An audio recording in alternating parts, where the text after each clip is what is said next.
Hello students, today I am going to discuss with you the historical development of organization behavior. How this organization behavior came into an existence, who are the precedents or the background of or the various stages for the development of organization behavior. Okay, let us see the introduction part of how the organization behavior. Now it has been studied as a separate discipline in the field of commerce as well as in the field of management. Let us see the introduction part. The field of organization behavior has developed from the studies conducted by the behavioral scientists such as industrial psychologists, sociologists, uh, and sociologist, psychologist and a sociologist, industrial psychologist, what is the psychology of a person when he works in an organization. So the behavioral changes have been found through various scientists, means they have conducted various research through various concepts, and they try to find out what is the behavioral changes you can find in the workers working in the organization. So historical psychologist and psychology, the psychology people, they study the human behavior by watching the activities and by speaking with them, by getting into a close contact or eye to eye contact, they'll come to know what this person is. Okay. And a sociologist, when he is in the society, how do he behave. The focus of these studies lies in the understanding of human behavior in the organization. What does it focus? It focus on the understanding the human behavior. Why do the human behave differently, separately in an organization? The level at which these studies have been carried out relate to individual, small groups, intergroup, and the total organization as a socio-economic technical system. As a socio-economical technical system, the study has been conducted in small group, intergroup, and total organization. Some studies have also examined the interaction of the organization and its environment. How do the environment and the organization interact with each other? That is also been studied in the organization behavior. The discipline of organization behavior is based on empirical study of human behavior at the work settings. On the other hand, human relation is a study of behavioral knowledge in the working to develop human motivation towards the attainment of organizational goal. Human relation in action-oriented and goal-directed approach. Here you will get what is the meaning, what exactly the organization behavior. See, it is a study of behavioral knowledge in working to develop human motivation, because if the employees are motivated, they work more effectively in the organization to attain organizational goal. Okay, so to do that, they do various studies and find out what is the impact of it and how do they achieve the goals. So human relation is action oriented and goal directed approach. It is an action oriented. Why do the people behave the same way? Why do the people act in a different way? So all these can be approached through human relation. So human relation is an action oriented and goal directed approach. According to Keith Davis, the difference between the two is that of between pathologist and the physician. While the pathologist attempts to understand human illness and physician tends to employ the knowledge to attain the result. Thus, organization behavior and human relation are complementary to each other. They are related to each other because if you take the pathologist and the physician both, pathologist try to know illness, what does the person, why do the person is ill, what is the reason for that, if he is having the fever, what is the reason for that. Okay, but a physician tends to employ the knowledge to gain the results. So he will try to gain the result. What will be the result of that? Okay, what will be a mental result for physician? The health or the fitness of a person will be affected. So both are related to each other. In the same way, organization and human relations are complementary to each other. Behavioral Behavioral scientists are focusing their attention on organizational theory, especially organizational adaptability, the relation of organization structure to human behavior and decision making. Okay, so it always helps for the decision making process also, wherein how to take the decision, to what extent they have to take the decision, the adaptability and the relationship of organization structure to human behavior and decision making. The study of managerial behavior includes not only the task of getting things done, though through others, but also why and how an individual behave as he does. The specific questions which form the subject matter of organization behavior related to individual, interpersonal, small group and intergroup behavior, interaction of formal organizational and informal group and organization as a system that I have told you. So when an employee is work in an organization, his behavior has been judged as a group, as an individual, as a structure. So there is a complementary relationship between the organizational behavior and human relation. So if a human relation is proper, and if there is a proper relationship between the employees working in the organization, so there will be a good behavior, as well as the organization is able to achieve its objectives in a more fulfilled way. Okay, so let us see who are the presenters, like what are the different stages for the development of organizational behavior.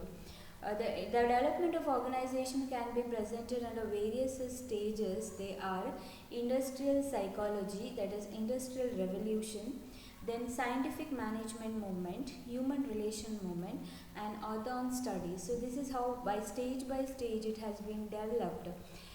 First is industrial revolution. What is the industrial psychology? Psychology is a science of human and as well as of animal behavior, because it collects the fact about the behavior by utilizing the method of science. Psychology is nothing but a human behavior, a science of human psychology of, because each and every individual is different.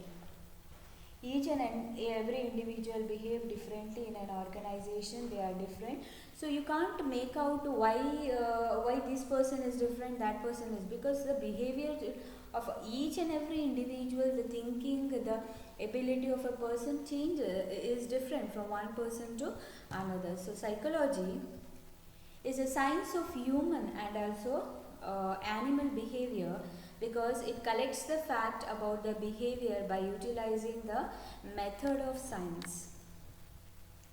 Industrial psychology is simply the application or extension of psychological fact and principle concerning human behavior operating within the context of business and industry. So in the first resolution, they try to find out why do the people in an industry, see, this content, or the industrial psychology or industrial revolution is being contended to industry and business.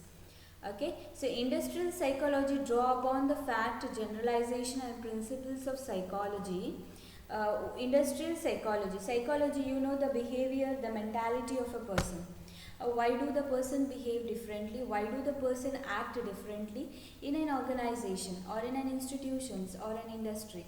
So here it is taken as an industry, the principles or the generalization rules of an industry. It uses the methods from the parent discipline because it applies the techniques of psychology to an industrial scene and the problems confronting it. Industrial psychology formulates and modifies procedures to meet the condition found in the industry rather than in the laboratory. So rather than finding out in the laboratory, they can find out those various techniques and modification to meet the demand of various industries and laboratory. Okay. Let us see in detail what does the industrial psychology meant by different authors. Among the early names is that of Walter Dill Scott, who opened up in the beginning of industrial psychology in America by showing how psychology could be applied to advertising and selling. So he said that psychology is very important because for the applied, he has taken the research for the application of the industrial organization behavior to the advertisement and selling sector. Edward K. Strong George branched the industrial psychology into guidance on a vocational interest. Hugo Manster, which has published his resources and accident on his book Psychology and Industrial Efficiency, published in 1913, but industrial psychology is a study of work. So he also gave in the above book about how the industrial psychology and industrial efficiency in his books. Okay, let us see in detail about it. During World War I, psychologists were quite active in the war effort, developing group tests for army recruits and reading the development procedure for the selection of officer personnel. Okay, so during the World War I, what happened is psychologists were quite active in the war effort. They were quite active. They were actively involved developing group tests for army recruits and raiding in the development procedure for the selection of officer personnel. In fact, many of the post-war development areas of industrial psychology such as group testing, trade testing, rating scales and personality inventory had their roots in the activities of psychologists in the World War I efforts. During the post-World War I era, industry first began to show the interest in the discipline of industrial psychology. Certain firms such as Procter & Gamble, Philadelphia Company and the Hawthorne Plant of Western Studies companies formed their own personal research program. So, see, this was earlier when in the 1924, before 1924, this organization behavior was studied as an industrial psychology. Okay, psychology of a person. So these they have studied the psychology of the person. It has been done in various other industries also, like it is mentioned here, like Procter and Gamble, Philadelphia Company and Hawthorne Plant of Western Electric Company formed their own personal research program.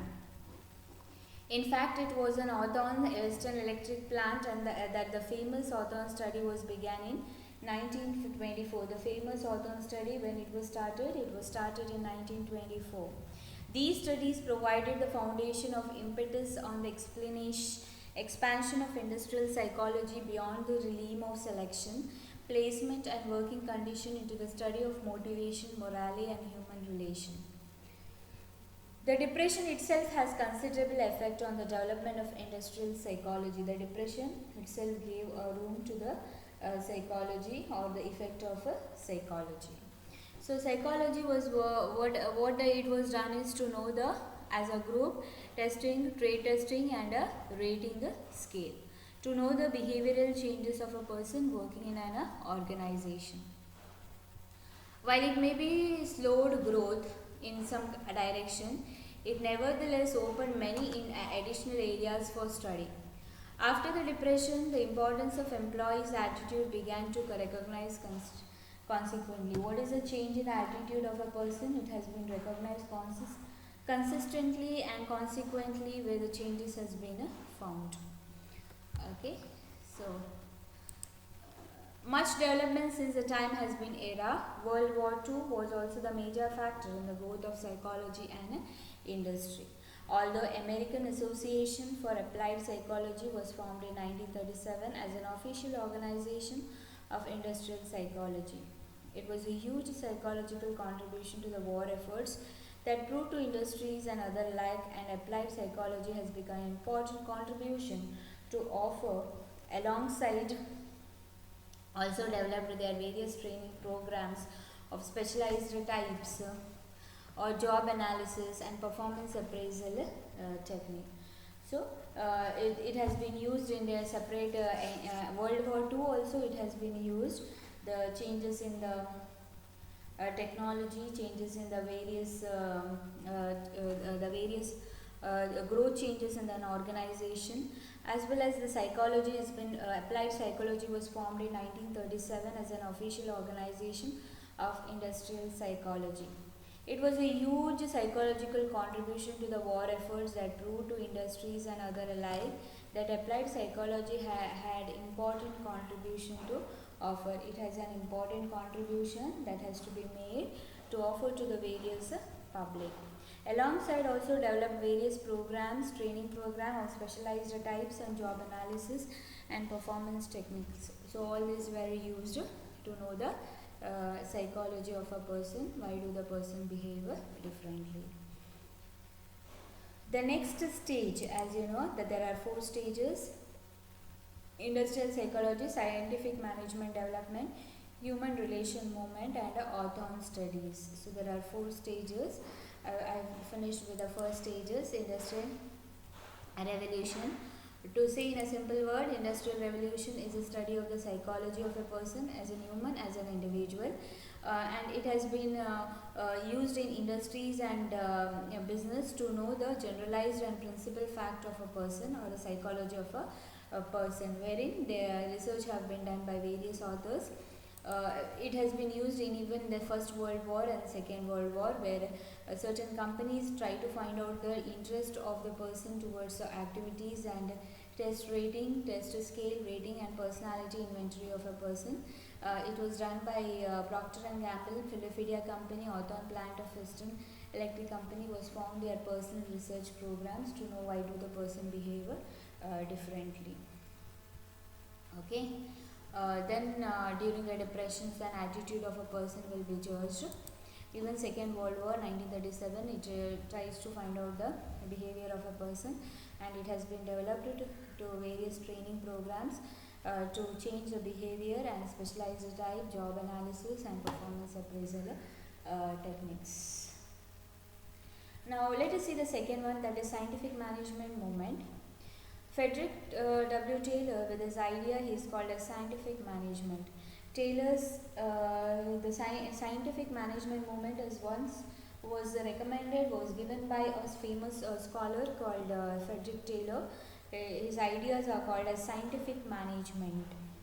Created the interest in workers and the supervisor. The workers and the supervisor, how do they behavior, the relationship between the convey of their ideas, their thinking from supervisor to the workers, all these are being advocated. It was also who advocated by parity of wages, the internal as well as external parity. It was he who developed the various wage payment plans. It was the wage payment like monthly wages or weekly wages and work for pay units work. All these have been introduced by the scientific management. 14 principles. You would have studied in principles of management about the scientific management. It was also he who insisted on supervisor training in order to make supervisor a strong link between non-management and management group. Okay, so it is very important in order in the organization that the behavior of the top level and bottom level has been coordinated. So here the attempt has been made by the W. Taylor, so that there was a supervisory training program to a strong link between the non-management and a management group. FW also recognized the need for giving the financial incentives to the workers and therefore developed an incentive wages plans too. So he has developed an incentive wages plan where the wages will be given monthly, yearly, weekly wages will be allotted to the employees. The changes he brought to the management though paved the way for the later development of organization. The changes what he has found has given a way for organization behavior. Nothing but in the principles of scientific management, he has given a various guidelines about how what is important for an organization so that the workers behave properly and work effectively to achieve the organizational goal. It is mentioned here the internal as well as external parities. If it is parity of wages, wages should be given. He has developed various wage plans and supervisory training to have a strong relationship between the management and the management group.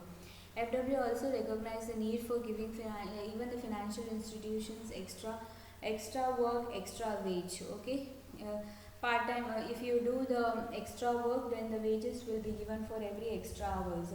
It is also been initiated by the F.W. Taylor in his scientific management. Therefore, the development incentive plans were also being developed. The changes has brought about the various development paved a way towards the organization behavior. So these are the several recent changes which have been made and various stages for the development of organization behavior. Today I have discussed with you the two stages of organization changes in organization behavior, that is industrial psychology and scientific management movement. In the next videos I will be sharing you about the remaining two development or the stages of organization behavior, that is human relation movement and orthogonal study. Thank you.